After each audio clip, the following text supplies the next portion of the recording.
So, It's alright, you can delete all this. It's alright.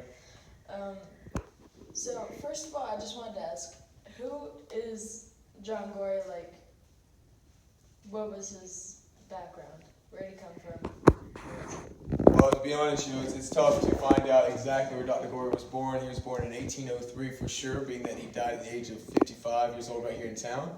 But what we do know is that he was raised in Charleston, South Carolina.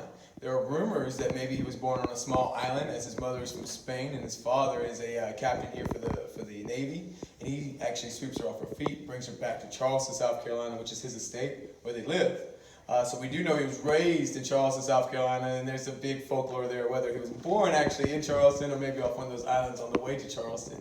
But as a young man in Charleston, South Carolina, Dr. Gorrie contracts a disease that actually dictates who he's going to become in the future, which is a doctor. He's going to become a doctor to fight that disease, which is yellow fever. Okay. So he has no idea that it's passed by the mosquitoes or what causes it, but he is moving down here to cure this area as we have a lot of mosquitoes. All right. Well, what was a couple ways that John Gorrie really helped break barriers with it? Ice machines and air conditioning and stuff like that. Of course. So Dr. Gorrie realizes that there's a less likely chance of you contracting the disease in the wintertime.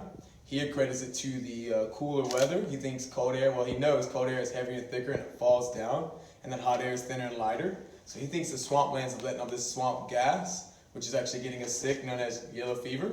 But Dr. John Gorrie is making ice for his patients to help cool rooms. So I think in terms of impacting the future of what we know as air conditioning and cooling objects, he's doing so just strictly to reenact winters, which is why he doesn't ever make the idea of air conditioning, but he is cooling rooms with this ice. And he is the very first person in the world to ever make an ice machine, and it's right here in Apalachicola.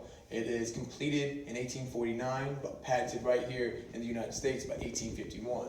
So he's making ice here in town, and he's doing it for his patients who financially can't afford ice that's coming down from up north. It's really expensive and no way of preserving it, not like we have today. So that's why he's trying to make ice. That's why he's cooling rooms.